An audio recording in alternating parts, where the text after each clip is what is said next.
And welcome everybody to the Bangers and Classics podcast. That's with me, James Ruffer, and him, David Malloy. And I wonder where we are this year. Today, it's been a very long podcast. It feels like we've been in it for a year, but there you go. It's longer than that, actually. Well, we've had some technical troubles here, but anyway, let's find out where we are. Yep, I've got the computer here. Oh, okay. Oh no! Don't do that to me! Don't do it to me! Oh, James, we're in 1972. That's bad news. That's okay. It's not quite a good year. Well, it's a good year for you because Dracula AD 1972 came out that year, which means you'll spend the entire podcast whittering on about Caroline Munro, won't you? Well, I don't know how you can possibly say I would do that, but there you go. Oh, I think I know you better than that. I should possibly let the listeners know at this point we have a problem in that we're both coming across like Norman Collier to each other. The sound's cutting out. And it seems to be recording okay, but when James fires off a sentence, I might not get all of it and vice versa. Yeah. So it might make for a somewhat more unusual podcast than usual, if that were possible. That's right. Do we have to explain who Norman Collier is to people? No, they can look it up for themselves. Oh, okay. Okay. Not encouraging laziness, young sir. No, okay. People, go and look up who Norman Collier is. It's probably worth your while. It was a very clever trick he had. Yeah. That's all I'm going to say. Anyway, banger or classic, James. And we're not talking about films or film actresses. Oh, okay. We're talking about cars. And we're going to talk about a car released in 1972. One of the, in some ways, less significant or less glamorous models released, but one that performed faithful service for a long, long time. Fiat 126. What do you reckon to it? The 126 was around forever, wasn't it? Because it was around until the 1990s, where it was sort of pretty much the Fiat Bis, wasn't it? So, it wasn't a lot to it. I mean, it's 10 feet long. You can't get as much in it as a Mini. It wasn't as well packaged, but it's quite a cute little cube. They made 2 million of them, didn't they? I think so. That was more than that, James. Well, according to my records here, it says well over 2 million. So I do take that as being correct. So it's well over 2 million. Well over 2 million. Yeah, that's it. Yeah. Department of Precise Statistics, etc. Yeah, exactly. That's right. Yeah. Right. It's like saying I've got well under £1 million in my bank account. You're right. Oh, have you? Yeah, well under it. Anyway, 126. I suppose it's a replacement for and really a reworked Fiat 500, James. Same wheelbase as the 500. Slightly longer body shell, a little bit more space. 2-cylinder air-cooled engine stayed, 594cc. Later increased to 652cc, which gave all of, wait for it, 23 brake horsepower. And of course, it was a rear-mounted engine which drove the rear wheels. There were 4 seats. Yeah, right. Now, I should say my mum had one of these cars, and I have vague memories of it, and it was terrifying. But it was reasonably popular. I mean, Italy, they made 1.35 million in Italy, and that was between 72 and 79. Fiat would love to have those sort of numbers today, I reckon. But that's not where it was really popular. The vast majority of them were built actually in Poland. And we're talking about Poland during the communist era, because they started production there in 73. And it was a Polski Fiat. It was very popular in Poland because it offered, cheap, relatively modern transport, I suppose, for people in what was then the country behind the Iron Curtain.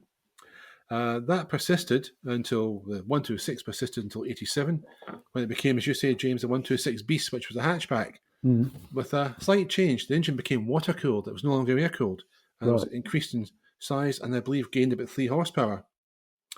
Italian production, as I said, ended 79. Poland, though, it continued to be produced. From 1980, all Fiat 126s for all markets were built in Poland. Yeah. And in total, between Italy and Poland, they built something like 4.7 million. Over 3 million of them in Poland. Yeah. So that's quite impressive. And it continued in production until about 2000, I believe.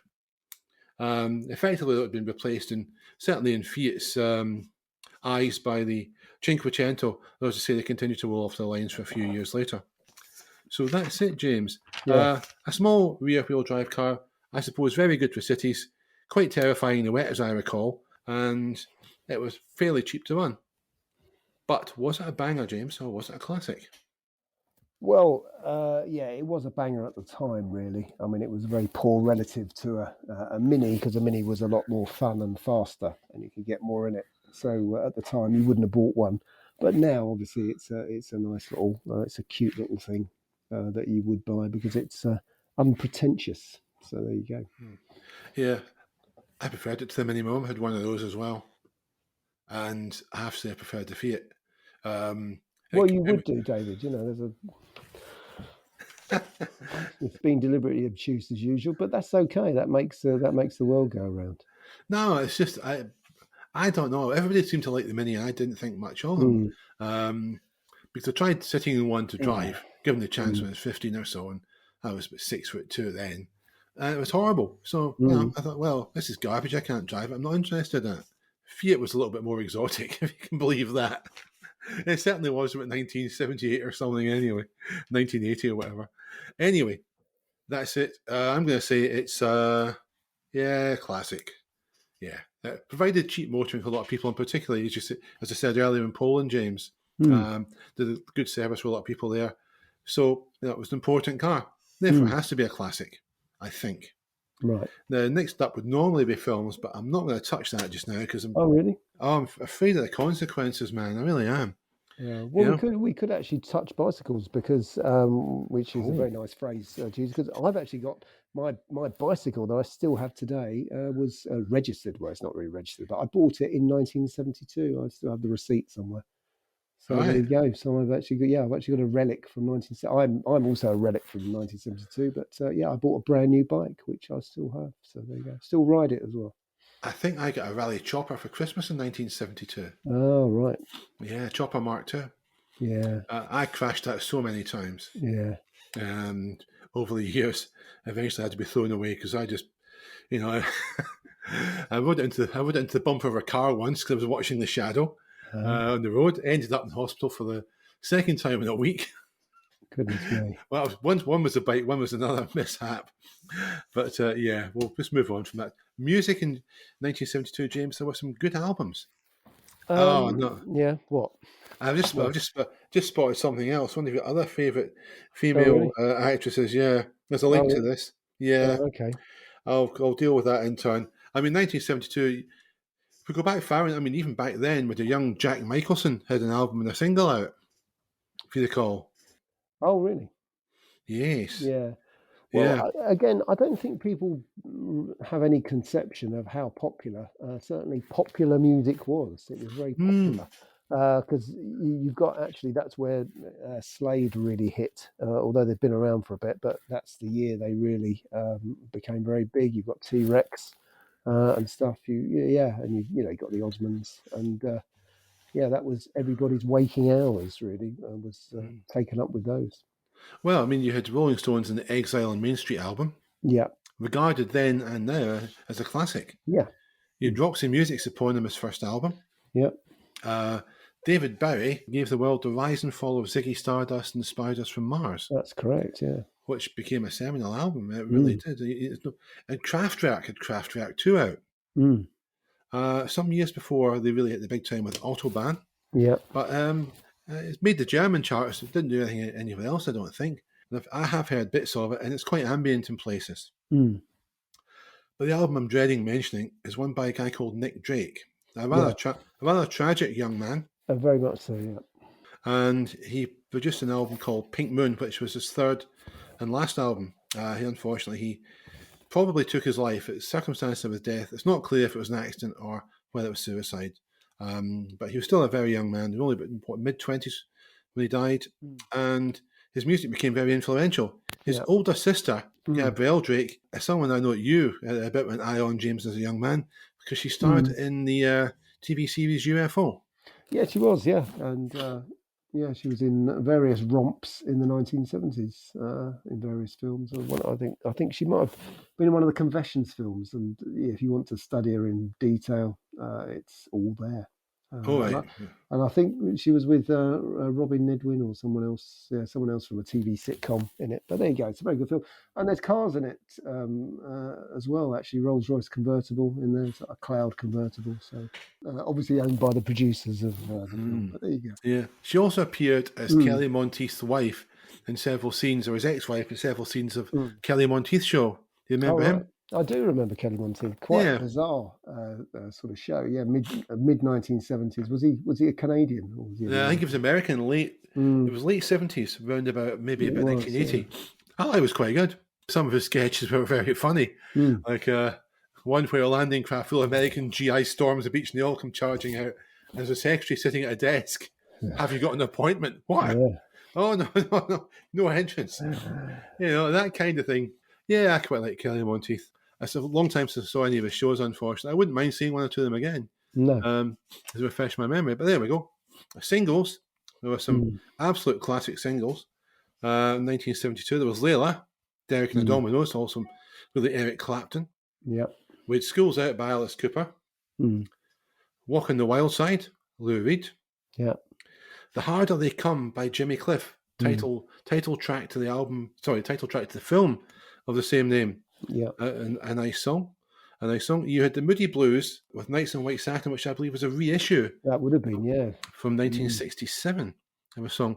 But you had two songs also released that year that became much famous later on with different artists.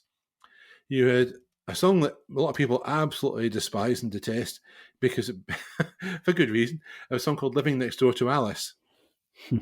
This was a song, and I can't read the name of what I've written down here. It was by a band called New Something or Other. It was 4 years before the Smokey version, which is the best known version, stormed the charts to, I think, about number 2. Yeah. And you also had a song called Sailing that year by the Sutherland Brothers. And if you think you've heard the name before, Sailing, Rod Stewart, massive hit, I think it was 76. It's the same song, very different arrangement though. But the Sutherland Brothers wrote the song. They had it out first. If you listen to the two together, it's quite interesting to do that.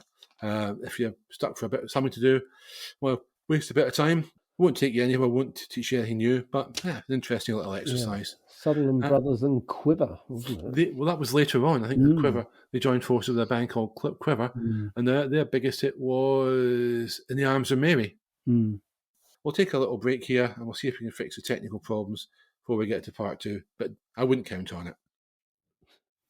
You're listening to Bangers and Classics, the podcast that forgot to put 50p in the electricity meter. Right, we've hit the equipment with a hammer and various other implements to see if that will make a difference. Time will tell. Anyway, we're going to do this week's challenge, and I hope James can hear me. Yeah. This week's challenge is to find a roadworthy 1972 sports car for a sum of £7,500 or less. Okay, James, do you want to tell us what you got? Well, obviously, I would want to find a stag, really, but it's finding a stag that works or is in acceptable condition or isn't rusty for not a lot of money. But no, where I ended up was one of my favourites, actually, which was a Scimitar GTE, 1972, SE5A. It's automatic, but I'm happy with that. I'm a big fan of the automatic box. It's done 111,000 miles. It's 5250. If you want to go and buy it, it is available still, it seems to be. It's a private sale. And they seem to have it's got new front discs and stuff and some new calipers and wheel bearings replaced and various bits and bobs have been done. And we've put XJS front seats in it to make it more comfortable. So it's obviously someone who's looked after it. They've dealt with any rust bits that aren't the plastic bits. But on the whole, it's like a solid, usable car. Someone's obviously looked after it, and it's a proper runner rather than something that only goes out occasionally. So, I rather like the look of that. So that's my 1972 taken care of, and I love the styling of those. That's the narrow-bodied Scimitar. It would be. Yeah. Only thing is it a sports car, really, though? Well, I knew you'd say that, but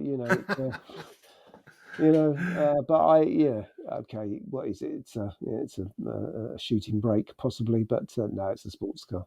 Princess Anne drove hers like it was a sports car. I didn't realise she had one, David. So there, that's a surprise. It's the first time for everything. Yeah, yeah, it's a little known fact. Well, I don't think anybody knows that, but there you go. But anyway, yeah. Yeah.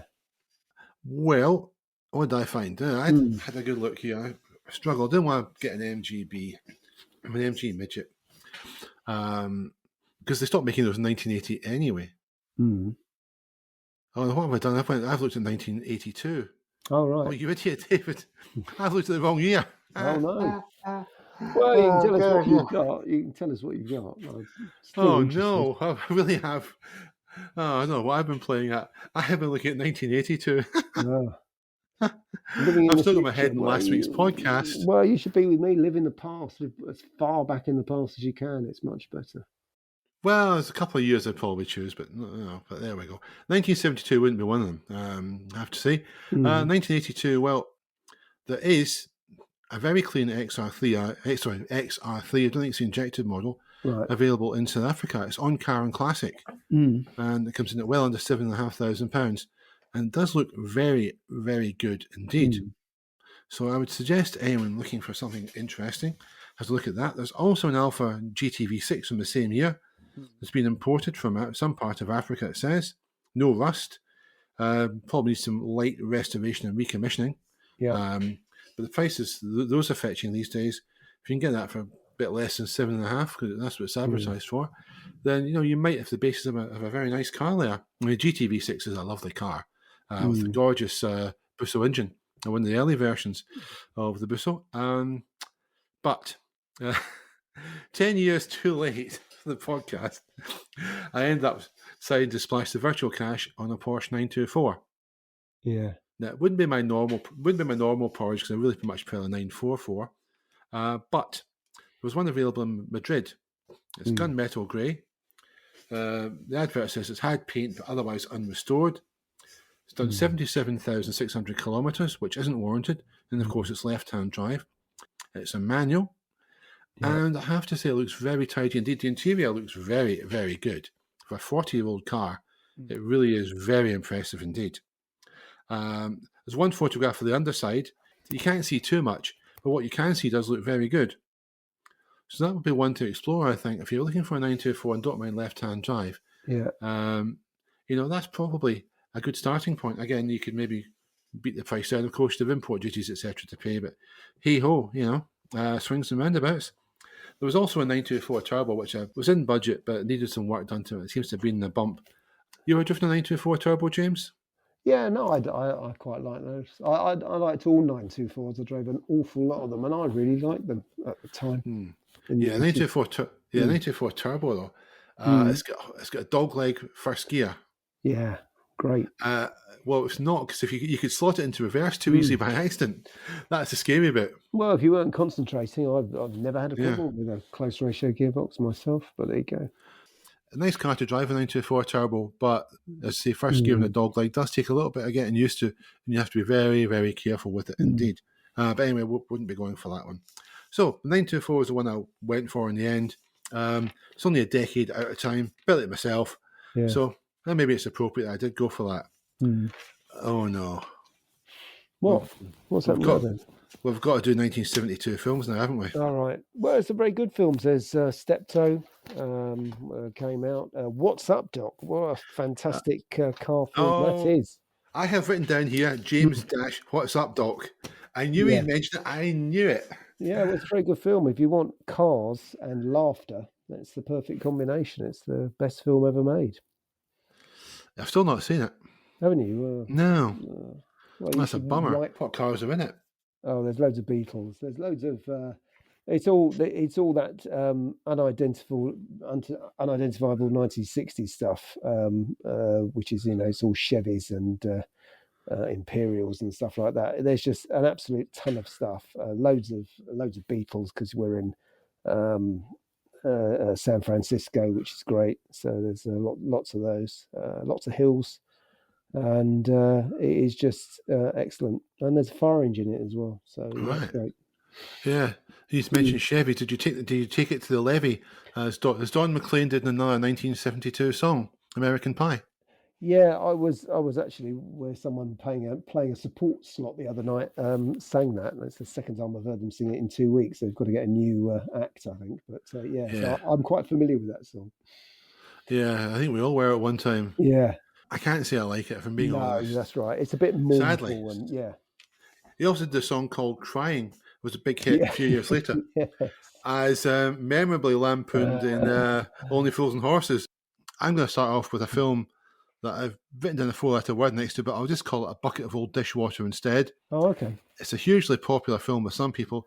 I thought it was garbage then. Well, I didn't think it was garbage then. I was too young to see it. Yeah. But ever since I've been old enough to see it, I thought it was rubbish. It's The Godfather. Oh no, it's a great film. Absolute dishwater. It's just bilge, James. It's bilge. Well, it's not, David, but It's tedious. Oh yeah, give us a break, it's brilliant. It's fantastic. No. James Caan's in it. He's brilliant in it. Yeah, it's a classic, David. It's classic. No, it's a banger. Rattly exhaust and all. Anyway, I say some people seem to like it, and that's fair enough. I don't have to, and I don't. Anyway, there were some cars in it. There were lots of 1940s Cadillac Fleetwoods. Also, 1934 Fiat 5-weight Balila, whatever that is. Yeah. And I am told a 1941 Packard Super 8 180. I don't know what that is either. I'm not familiar with these cars. No, they're American cars. The American cars, and I didn't really like the film anyway, so I couldn't care less. Now we're going to deal with a film that's got no cars in it, I'm afraid to say. In fact, two films. What films are? Oh, yeah. Well, one you might start slagging off, I don't know. Silent Running. Oh, yeah, we're in space. Yeah. Yeah, but that's okay because it's made by somebody we like. It is a very good film. It's a low budget film which would teach a lot of people lessons these days about how to make a film when you don't have CGI available. Yeah.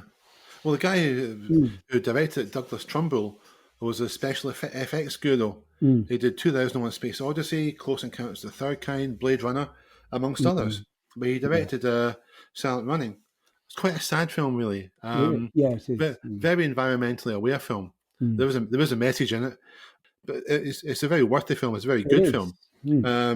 I would recommend it. If you haven't seen it, check it out. Poseidon Adventure, of course. Yeah. Did you like that, James? I did. Yeah, I thought it was a very, very good film. Yeah, I enjoyed that. Yeah, Gene Hackman character. Gene Hackman's in it. Shelley Winters was in it. She was a champion swimmer, of course. And it was all good stuff. Yeah, they remade it a film called Poseidon, I think about 2006 with Kurt Russell. Yeah, that's right. I have seen it because I'll see anything with Kurt Russell. It wasn't very good. It wasn't. No, it's not as good, of course. Have you seen the sequel to the Poseidon Adventure? What, Poseidon 2? Beyond the Poseidon Adventure. Is that what it is? No, I don't believe I did. Yeah. Oh, Michael Caine and I think Carl Malden. Yeah, I think I would have seen it back in the day, but I think it was the same plot, wasn't it? Well, he's a sort of yeah. Well, no, he's a sort of salvage expert. It's the original ship. It's still lying upside down. Yeah. I'm gonna have to watch that again someday because I quite like Michael Caine, obviously. Yeah. Not a lot of people know that, of course, but perhaps they do now. Anyway, moving on to another film with no cars in it, or very few cars. A couple of buses though, and we are going to get flack from the Bedford people again for this. Yeah, so have you seen Carry On Abroad, James? I have seen Carry On Abroad. Yeah, I don't know whether they do actually go abroad. I couldn't confirm or deny that, but I have a feeling that's been done in a studio, but I could be wrong. I think it was. Yeah, they allegedly went to a place called Elsbells. Yeah, but they had two buses in it. There's an AEC Regal and an AEC Reliance. It's the usual nonsense from the Carry On crew. If you like Carry On films, you'll like it. If you don't, you won't. End the story. That's it. One more film before we move on. Deliverance. Oh, yeah. Dueling Banjos. Yeah. I believe Ned Beatty was in it, who sadly passed away this year, I believe. Oh, was it this year? Very well known. Yeah, he's around for a long time, yeah. Yeah, Ned Beatty was an American character actor. He appeared in some very good films. He appeared in The Big Easy with Dennis Quaid in the mid-'80s. He also appeared in Restless Natives, film set in Edinburgh and the Highlands in the mid-'80s as well. I quite like Ned Beatty as an actor. He was usually good value. There's quite a few cars in Deliverance. None have got any significance whatsoever to the plot. But the pick of the cars you do see is, and I do like these for some reason, it's an International Harvester Scout, which isn't a tractor or a harvester. No, it's not. No, no, they're very, very cool. Those very cool. Yeah, and they stopped making them about 1980 for some reason. I think they brought out the Scout 2, and that was it. Sold it for a few years and stopped making them, which was sad. And now we've got to face the elephant, the chap with big teeth in the room. It's Dracula, AD 1972. Right. Well, so you might as well tell us all about it, James. No, I can't have to tell you all about it. I mean, the only thing you need to know is, don't mess about with black magic, people, because it'll end badly. And I think that was my takeaway from that. There's a bit of time travel in the film as well. You do start off in the 18th century pretty much and progress through. But the significant thing is that you see some quite incredible cars. And for the purposes of research, David, obviously I did flick through it the other day. And in the street scenes, Marcus, what a lovely thing to see. NSU, Hillman Avengers, Citroen Dianes, that should please you. Hillman Imps. And obviously there's always minis in street scenes then. But that was it. So it's worth watching. Obviously, there's fangs and stuff. Stephanie Beacham's in it as well, which you might get something from. But there are some spectacular cars in there, so I would highly recommend it from that point of view. It's a period film for us who like older vehicles. Yeah. I mean, it has to be said, the Triumph Stag and the Citroen Diane, you do see quite a bit of them. That's true. Yeah. They're driven by characters in the film. There's also an NSU R080. Yeah, that's right. Yeah. And there's various other cars. I think there's also a Hillman Hunter in it. Yeah, there might be. Yeah, there's all sorts of great porridge. I mean, obviously, James had to force himself to watch scenes that don't feature Caroline Munro, which I'm sure was a real chore for him, but there we go. Yeah. But I actually enjoy it as a film. It doesn't get a great reputation as a film. I quite like it. Yeah. Yeah, I always have done. It was the second last, I think, of the Hammer Horror Dracula films. Yeah, I think it was, wasn't it? Yeah, they made one with one of the characters, one of the policemen appears in a film the next year. And Peter Cushing returns as Van Helsing, though his daughter is mysteriously changed from Stephanie Beacham into Joanna Lumley. Not an easy thing to do, I would imagine. But there you go. So, James, that would seem to be that. I don't think there's anything else I can really add about 1972. I don't think the films were great that year. I think the music was better on the films. Maybe, but there's What's Up, Doc? There was Steptoe, and there was Steptoe, and there was The Godfather. So I don't know how you can possibly say that. Well, I would say, Steptoe, and I can't comment on What's Up, Doc. I'll take your word for it. Yeah, The Godfather, Tish Peugeot, etc. Yeah, well, of course, we dropped that Dracula film and one or two others that I didn't mention. As a whole, though, what do we rank for the year? Oh, yeah, it's a classic year, David. I do remember it quite clearly, relatively clearly, and it was a good time to be alive. It was very interesting. Right, I'm guessing you said classic there, James, because you dropped out again. Absolutely. It's a classic year. So. Right. Okay, I'm going to go classic as well. Because there were some good cars kicking about. There was some good music. Well, one or two good films. So that's right. Yeah, I mean, I was reading. It was a very good year for Fiat, David. That year there was an awful lot of Fiats came out that year, apart from the 126, because technically the X19 came out that year. Yeah, and 132 was out as well. So there was loads of stuff, and probably some. So 130 Executive, I think, was out. Yeah, or a bigger 128. So it was quite interesting. I wanted to go for a car that perhaps wasn't given much exposure for Bangor Classic, because there's no point doing a podcast and just going over all the most popular cars. Well, there's no use in being popular, David. I'd rather be obscure and ignored. Really, it's a much better place to be. Yeah, apparently so. Yeah, I mean, that's the only place I know, James. Yeah, absolutely. Yeah.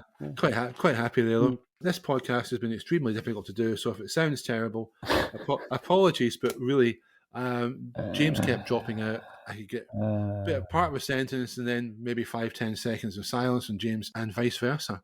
So we've done the best we can with it. So it's probably even worse than normal. But hey, there you go. It's free. It is, isn't it? Yeah, absolutely. Yep. So anyway, in spite of this, we hope that you take care of yourselves and that you join us next week when we'll be in another year, which is yet to be determined. Well, yeah, it is, absolutely. Yeah, we're going to find out, see if it's a year with better reception. And James has meantime just popped into his mini to go and pay someone a visit. I think we all know who that might be. All right. Well, yeah, we go. I don't think I was allowed to drive in 1972, so I'm going to hop on my bike.